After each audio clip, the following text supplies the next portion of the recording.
What's good, guys? Welcome back to the Co-Founders Podcast. It's your host here, Justin. Brian. And today we got a special guest, our boy Esteban Cortes. Esteban. What's good, bro? We met Esteban back at the same in life insurance industry or office we were all at. And Esteban, bro, just introduce yourself. Give a little brief introduction to your story, bro. My name's Esteban. I'm originally from Dallas, Texas. Born and raised there. Hispanic background. I came from door-to-door sales, left door-to-door sales into the life insurance space, and do some of that, life insurance, build my team, sell.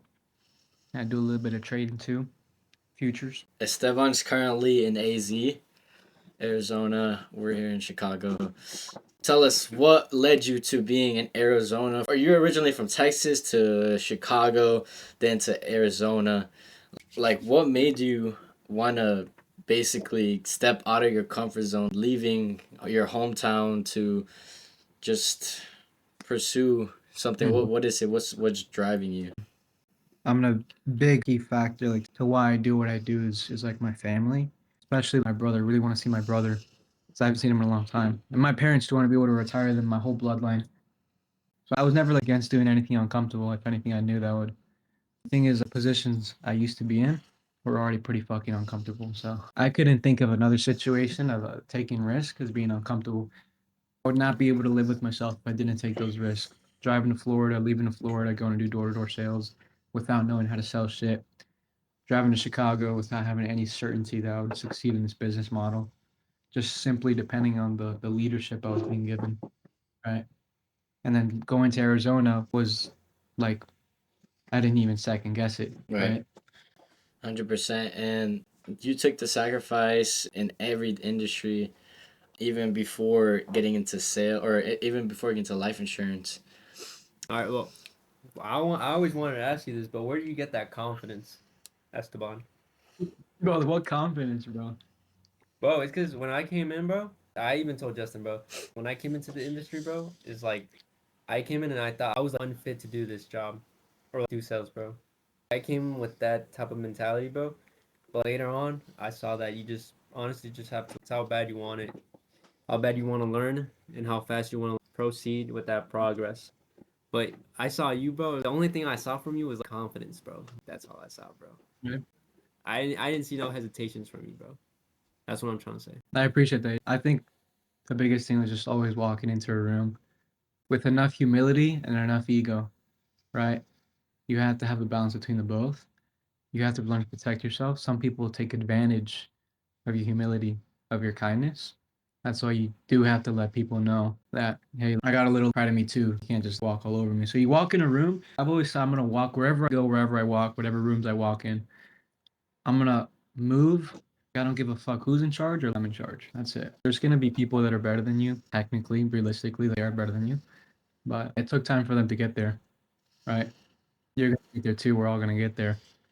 We're all already that person. You just have to believe that you already are that person. Facts, bro. Believe it till you are it. Yeah, exactly. Fake it till you make it. Fake it till you make it. Bro, Esteban was always confident. That's true, though.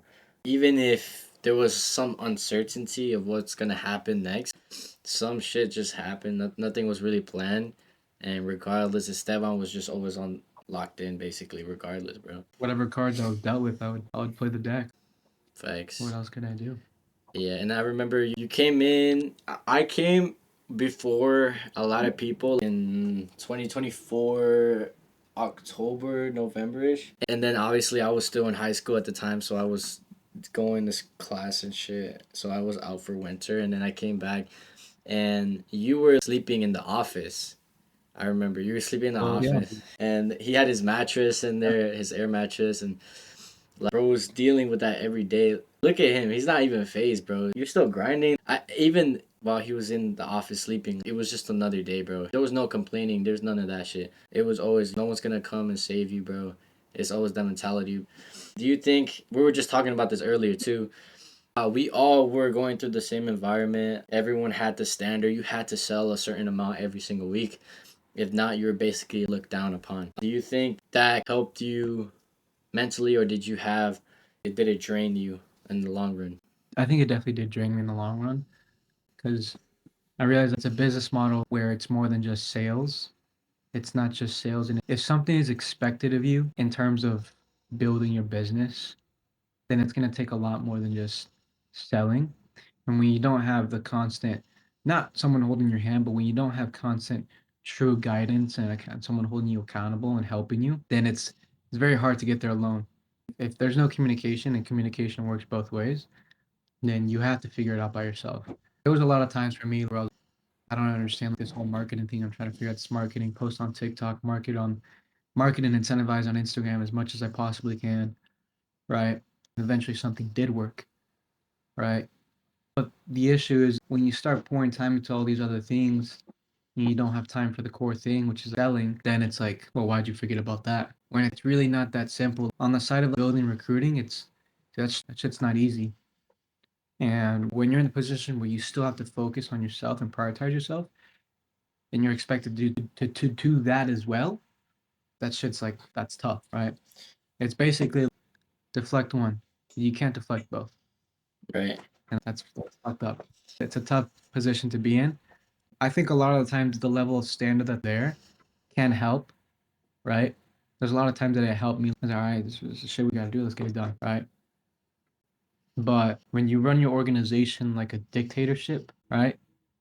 And there's too many cliques within the organization where people talk about each other, you're not moving like a unit. You're not moving like a family. And that's something super key that I learned from door to door. There's a reason that I'm still very close with these people. And even to this day, I could see them as family, right? Because they treat you like family. They care about you. They truly do. And they will go out of their way to figure out what's going on with you. Right.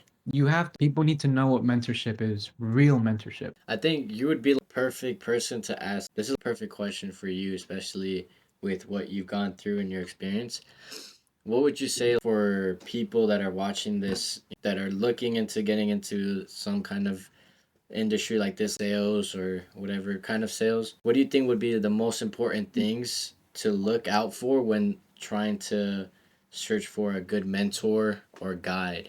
What do you think that would be? I would say take a look at who the people that you admire in your life the most and find someone that checks all those boxes, right? And follow the natures of leadership, right? Who you should be led by, and make sure that you have a direct relationship with them and that communication is going both ways because it's very easy to just turn into an employee in this business, to be seen as an employee, to be seen as just a number. Right. So you need to make sure that what you're seeking is going to be given. If you're seeking mentorship and guidance, right, that's what needs to be given. You need to be taken from point A to point B multiple times. Right. But it has to happen, right? The moment it stops happening, the moment you're not seeing what you should be seeing, it's not right. Don't second guess yourself. Don't try to think that it's normal. It's not normal. I took 3 weeks to get a sell. My first policy sold someone. Would you say when you're looking for that guidance, is there a day they should meet that goal, or is that up to the person? I think it's up to the standard that the organization has. If they promise you that they can teach you a skill within a certain time frame, then it should be. There's no reason it shouldn't be accomplished, unless of course you have serious speech issues and you don't come from any level of sales. Then maybe it'll take twice as long or 3 times as longer. But I think that it took you 3 weeks to sell. I think that's solid, bro. When I first started sales and door to door, there's one thing about the life insurance industry that people should know is that it should be when you sell in the beginning, I think it should be pretty easy to get it down quick and understand it quick if you have the right mentorship and guidance because they can be right next to you. In door to door sales, I didn't have that. They just threw me out there. Shadowed my mentor over there for 2 days. I understood what he did. I saw him close deals, right? And then my first couple deals alone, well, not even, right? They just threw me out the area. I started knocking doors. I didn't know what the hell I was talking about. I mean, I don't even have communication skills. I was talking to random white bums about cameras. You want this? I don't even know. I had no idea what I was doing. It was embarrassing. But these people are like degenerates, absolute degenerates. So why do they have to have the opinion on me, right? I'm gonna knock on the doors and maybe I'll take their money. But you have to figure it out in door to door. You're alone, completely alone. And then maybe you get your first deal. You're in the house. You're sitting down, and you hit him with the, "I just need to call my manager, and he's gonna help finalize all of this." You do that once. After that, you're alone. You come across. There's no go on mute. Let me take over. Let me hand it over to my senior supervisor. Some shit. No, door to door, you're right there. They say some shit and you don't know, dude. There was so many times in door to door sales. They asked me a question. I was like, honestly, I have no idea. No, yeah. And they would be like, okay. Oh, for background, for me, I started door to door sales in November of 2023, and I didn't sell a single thing until February of 2020. So it took me 4 months of knocking in the cold ass weather, in the rain, getting guns pulled on me, wanting to take the fattest fucking shit ever, but there was nothing nearby, right? Because I was getting picked up. My phone would be dead at 10 p.m., 11 p.m., and I would just throw a Hail Mary, drop my pin, and send it to my manager. And he'll eventually pick me up. Eventually. He's probably busy out closing deals at night because he's a dog. But I'll get picked up eventually, right? I hope so. 4 months of that bullshit. I was working at Starbucks, right? So I would come in the morning, 4 a.m., and I wouldn't leave till 10 a.m., sometimes 12 p.m., sometimes even 1 p.m. Really long shifts, wouldn't sleep. And then right after those shifts from Starbucks in the morning, I would drive an hour away to some fucking area and just knock doors. I was like, all right, let me continue to figure this out. Maybe I'll close someone, I guess. I wasn't very confident that I could close someone. I knew the confidence would come once being in summer in the actual market because that's what door to door is all about, summer sales. But dude, there was times that I would drive to the area trying to learn this sales shit, and I would like literally just. I remember one time I drove to an area after a long day at work. Right, I drove area by the way is the area you're given for door to door. I drove from Frisco to Mesquite. Right, I got there and I just fell asleep in the car. No way. Just straight up fell. I fell asleep. I woke up and I was like, no fucking way. Let me get out and knock some doors. I got out and knocked some doors, and man, I was like, dead on the doors. Even the people on the doors would ask me, like, "Are you okay?" And I was like, "Fuck this. I need to go home and get some sleep." But there was days, and dude, that was probably 1 month into sales, 2 months into sales. I still hadn't sold anything. I was still going to trainings though, Thursday night trainings, still trying to figure it out. But eventually, I got it. So when did you think that in your lifetime, at what point did you realize that getting business was the way that you were going to succeed in your goals? When did you realize that? I mean, I think I've always been pretty delusional, even as a child. I always dreamed of becoming a Formula One driver. I always wanted to be filthy fucking rich. I always loved the cars, all the nice shits, our people living this high life. And I think it really started hitting me probably, I would say my sophomore year of high school, right before COVID happened. I was like, pressured. So much shit was happening. I remember I got in trouble in this engineering class for straight up cheating. I took this kid's, like, I took some random Indian kid's USB and I plugged it into my shit and I turned in those files and then I flushed the USB down the toilet. Man, I was trying to get by that class. That class was hard. School, the classes you got you to where you had to be to go to college and all that was just so difficult. And I was like, bro, I'm 16 years old and I'm getting fucking shit from these teachers for not doing this thing right. And I'm 16. You expect me to have everything figured out in 2 years when quite literally 4 years ago I was 12 years old and couldn't even jerk off? Dude, I started realizing like there was like really something was terribly wrong with the system, right? And then COVID happened. I did my full year of school, of my junior year of high school online. And that's where I really like clicked. That's where my brother clicked too. He started day trading. He bought a Tesla. I watched him do what he was doing. I got into what I was passionate about, which is making music, like film score, like soundtracks and all that, and learning more instruments because I had already played the violin and the guitar, or the piano, sorry. I got into the guitar, I learned it more.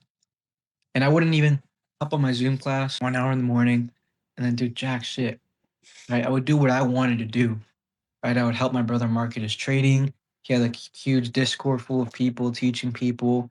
I would make my music, right? I would read, I would learn, right? That's because I was free from the school system. Pretty much, it only took up 1% of my full calendar year, right? And then I went back to school. They told you I had to go back to in person. And then I completely lost my mindset, the drive, the ambition, right? And then I got it back probably a year after graduating when my parents told me that they're moving back to Mexico. And that's when I was like, all right, lock in, right? And it all started coming back to me. Took a whole fucking lap. And I was like, I gotta lock in, gotta find opportunities. Let's go. Like, This is who I really am. I've always thought that way. It was very on and off, but it really confirmed and locked in a year after graduating, a year and a couple months after graduating from high school. A year into my relationship too, because my relationship was that was a key factor. I don't want to be with this person anymore. Why don't I want that? Because I wanted more for myself. And from there, just the rest is history. Door to door, this. Right. Thanks, bro. So, what do you think that now with sales, your whole journey from when you started, when you actually locked into today, do you think, what did you learn along the way? What was the main things you learned? I would say that listen. If someone is trying to tell you something, listen, but listen to what everyone has to say. Don't be so stubborn and arrogant about your beliefs and that you can accept help from people. That's okay. Accepting help and guidance from people that actually want to help you, that see that something's wrong, accept the help, right? Accepting help is not giving up, right? Accept help. If someone is trying to tell you something and show that someone's trying to look out for you, give you a hand, accept that, right? But be wary of who you take hands with, Right. right? Make sure they want to help you. I would say don't trust anyone. Absolutely nobody. Trust Be very yourself. careful who you trust you. Trust yourself for sure. So, Look out for yourself. what does credibility look for you when looking into someone? What do you take in that you see that they're doing pretty well off and they seem like a trustworthy person then? Or at least guidance. I would say if they're hitting all the standards and beliefs that you live up to, right? So for me, being very like have a good relationship with God, right? Very minimal on all that partying, all the whole bullshit lifestyle, like that some of these people live. I'm not for that, right? Very against it. I think it's a path to maybe not hell for some people, for sure hell, but to unfulfillment. You're definitely gonna live a life unfulfilled. So if the person you're looking for, because you gotta ask yourself, like, what does credibility mean to you? You ask me, right? If to you it means just someone that's filthy fucking rich and he's fucking dope as shit and he's cool, he's fire, then if that's what you're looking for, a lit person, then by all means go for it. But if you're looking for someone that's a little more serious or a little more driven in these aspects and developing themselves and these things, maybe that's your person, right? If you're looking for something more, maybe you're not looking for anything at all, right? Maybe you're just looking for straight numbers, right? You don't really care who's mentoring you as long as they can make you money, right? So it really comes down to what you're looking for. But you're not always gonna get it. At the end of the day, the best people you can trust, bro, is up there. So that's the Yeah. one you can trust. That's the one with the most credibility. That's the one that knows exactly what's gonna happen. Bro, Esteban, I don't know if you've seen, but on Sean Mike's page, you were posted on it, or he posted an edit of you in it. Have you seen that? When recently? Yeah, or maybe a week ago. It was you asking him a question on doorstep. I had videos with him. If you go to my profile and you look at my repost, there hasn't been anything recent. No, I think he reposted an old video of you asking him a question. He posted that recently. You haven't seen No, it? I didn't. Is it either one of these? That's the one. Yo. Yeah, I mean, that's a while back. I know. How long ago was that? That was back in April when I went to Vegas. No, March. That was my first month in business. Oh wow, so that First month was and a half. last year. Oh damn. All right, and then how did you get to interview him? Well, what led you up to that point? We were at the Vegas lock-in. It was a bunch of the top producers in FFL. They all went to this lock-in. It was a bunch of carriers and produce as much as you can in 2 days or 3 days or something like that. And I was number 7 out of 100 people.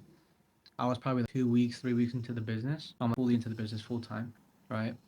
Because I started mid-February, right, and then moved to the full month in Chicago in March. And I sold like, I think it was 7K in 2 days. Damn. And I remember like, one of my policies going up to ring the fucking bell or whatever. And Sean Mike was walking there. This guy was in my way. I don't know why he was in my way, but Sean Mike was in my way, and I was like, "Hey, what's up, man?" Right? I wasn't really fanboying over him, and I was like, "What's up, man? Just close one. I'm gonna go ring the bell." He's like, "No way. Where are you in the leaderboard?" He said. I'm like, well, now number 7. And he goes, "That's you? How long you been in business for?" And I'm like, "It's been a couple weeks." Mm. And then he's like, "Come over here." And like, I didn't even ring the bell. He's like, yeah. And then he started interviewing me, Desiree Blanc. She's FFL. She's a dog. And then I asked him 2 questions. Then after that, I just had a conversation with him for like 15 minutes, just him one-on-one. I was asking him about, I remember my question was bringing friends into the business, right? And he told me that you have to be careful with bringing friends into the business. There's a fine line between friendship and your business relationship. I took that pretty heavily because I definitely wanted to be very careful bringing friends into the business. I brought really good friends into the business that, thank God, I'm still really good friends with. I became friends with people in the business, but I'm no longer friends with you. We were both, or all three of us were pretty much, we were all in the same agency and the same office. Everyone was, we're all working together basically. And we've all basically seen so many people fall out. Even there was one time where basically there was a mass amount of people that just left. A lot of people. And it was kind of dead at that point. I was even at that time period, I was even contemplating even staying in the business. I I'm pretty remember sure a lot of other people were too, because a lot of people basically left. You could say they betrayed or whatever, but they just basically switched teams, if you could say. At that time, what were you thinking? Because there was so many. Our office was low key. It was packed. We had a few people. it was bad. And then suddenly, just quite literally, this is what happened. Exactly. The snap, it just all fucking disappeared. Poof. What were you thinking at that time? The whole time I was probably thinking, shout out Owen Mans. I remember he said one thing. He was like, my hands are in the fire and everyone's pulling out. Why should I keep my hands in the fire? He said that and I was like, damn. Me and Sal were like, he's got a point. And sometimes I would think about that, but it was hard to see it like that because I didn't see the justification in me leaving. I didn't see the reasoning for me leaving. And so I was like, I'm gonna mind my own business. People can do whatever they want to do. I'm just gonna keep doing my thing. Facts. But it definitely was like something was terribly wrong. Did that make you second guess anything? Sometimes, for sure. It'd be crazy not to say that. But You still stuck with it. I had to.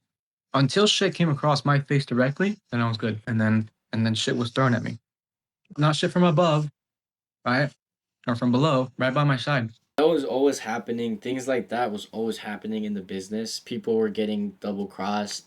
People were having contracts on their other carriers without people knowing.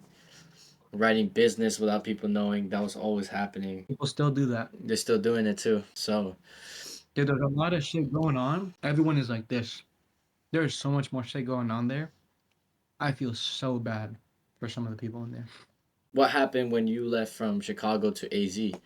I never really got to hear about that. Never understood what happened because from what I knew, we were leaving before and it just never happened.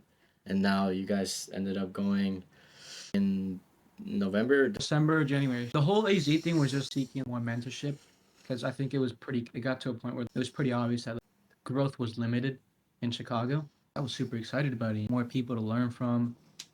Right. This is good. I think this is for sure what we need, more people to talk to, more help.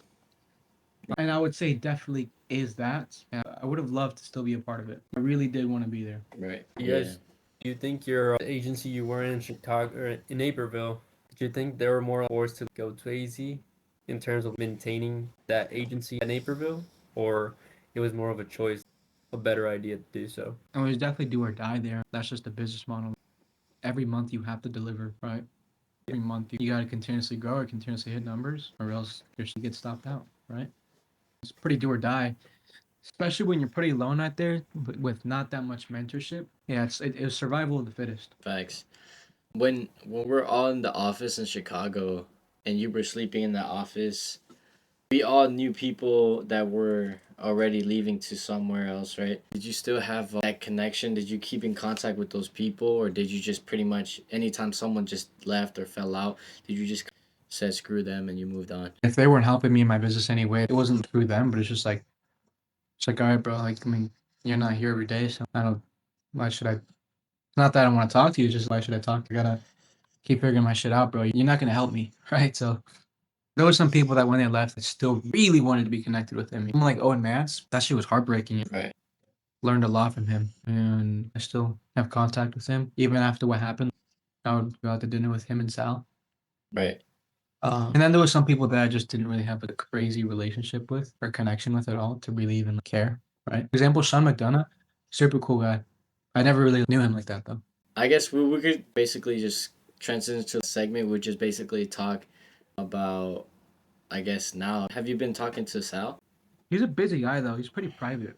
What has he been up to? I'm not sure. I know he's in high-ticket closing now. Oh, He also left. His opinions just weren't. I would say his opinions weren't completely respected, and dictator moves were put into place. Right. With the people that we were under or mentored by. The moment someone wants to do one thing differently, it's not really 1099 business, right? People need to have consistency in their habits and to have consistency in the development in their business. But it would be weird for me to go see my brother who I haven't seen still in over 4 years. It would be weird for me to go over there for a month. I would mention that and people would be like, no, that's too long, bro. What the fuck? Yeah. Fuck you. This business you can sell from wherever. The fact that people would have an opinion on what you wanted to do with your family, that's weird. Like, why are you telling me how long I should go see someone? So it was definitely very cutthroat. If you want to do this, you shouldn't. Why are you? I don't know if you've ever heard this before, but there's a difference between brown wolf leadership and black wolf leadership. Have you ever heard of that? No? So black wolf leadership is very much like Batman, right? He's a hero, right? But he's a hero driven by fear. People fear him, right? He leads with fear and seriousness. He's cold hearted. Right. And then there's someone like Superman who quite literally his emblem, right? His brand is hope. People look up to him. People see light in him, right? People he's portrayed as a god, right? That's brown wolf leadership, right? Someone like Spider-Man, that's considered brown wolf leadership because it's positive leadership, right? Not scary, cold, dark leadership. That's black wolf leadership. So when kind of tracking back to credibility and stuff like that, consider the kind of person you want to be led by. Is that a black wolf or a brown wolf, right? Because I've seen that difference between people like that heavily coming from door to door, right? So there's a story I learned. It's about this guy in prison and talks about the coffee bean. Have you heard that story? Nah. Coffee bean. So the story basically means this inmate, right, in prison, he goes to a man that's been in the prison for a long time. He was pretty much sentenced for life, and he seeks mentorship. He seeks some kind of guidance because he's lost and confused and doesn't know how he's going to handle so many years in prison, right? And this is a true story, by the way, right? I'd have to figure out what the name of that guy was, but he seeks mentorship there, right? And he gets told this story by this old man, and it's the story. It talks about the coffee bean, whether you're going to be the coffee bean, the carrot, or the egg, right? And prison was very much like a pot full of boiling hot water, Bro, where'd you get that right? pot? You just pulled it out of nowhere, bro. And so basically, it's a lesson that teaches how to create a positive change within your environment. And so it teaches that if you're going to be an egg in life, right, and you get thrown into a hot boiling water, what's going to happen to you? You're going to become a hard boiled egg, right? I may drop you and you might not break, right? You have some toughness to it, but you become hard, right? Or say cold hearted, right? It changes you. You let it change you. Being a carrot, you throw a carrot into a boiling hot pot of water, right? You throw a carrot in there, and the carrot's just gonna fucking melt, squish to nothing, right? It's gonna kill you, it's gonna destroy you, right? Now the coffee bean, when you throw it in the hot boiling pot of water, the coffee bean changes the water. Do you know what I'm saying? So the lesson behind that is to be the coffee bean. If you're gonna enter a room, if you're gonna enter around people, try to be the coffee bean. Change, try to change other people. Be the change, be the happiness, be the enthusiasm in the room. But when you're not the coffee bean, you're the carrot, someone that just falls apart and suffices to failure. And when you're the egg, you last, but you become a hard boiled egg. Right. Cold hearted, right? You let the environment change. You let shit happen to you rather than for you. 100%. That's so true, bro. And I wanted to go back to, I think a really significant thing or event was the last lock-in that I was at, which was at in Florida, the convention. And oh shit. I don't know if you were. Oh, I think you were at another Airbnb, right? The first Sean Mike event?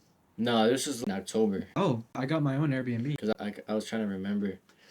So you had your own Airbnb with your own team, with your guys, right? Who was there? Are those guys stuck with you till today, or are they still in the business? Did they grind all the way with you, or what happened with them?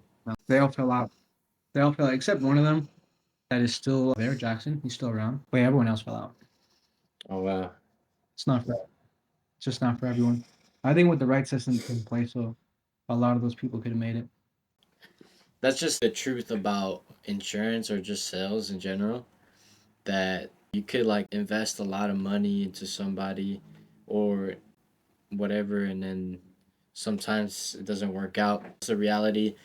That's why I feel like we were all met in that office for a reason, because there's a lot of people that were in that office with so many different backgrounds, so many different characters, and people were there that had thousands of dollars in debt, and they were just trying to figure something out, basically. And it's just so, that's the reason why me and Brian started the podcast, was because of that same reason. Everyone has a different, has their own why, right? So why they're at that office, $1,000 in debt. Why do they still have so much drive? So what would you say that drive would be for you? What would be that reason? I mean, I think they were definitely really good at buying you into the vision, right? But you buying into someone's vision and having your vision correlate with their vision is just a factor of you having a very strong of why you show up every day. A lot of people do it for money. It's like this, right? Some people have to be there. Exactly. And for me, it was like, I want to be here. I need it. I have to be here. This is it. But you don't get to choose that. It's not up to you completely. Yeah, sales was like for everyone basically. Anyone could start sales. Anyone could get into sales, but that doesn't really mean that not everyone should.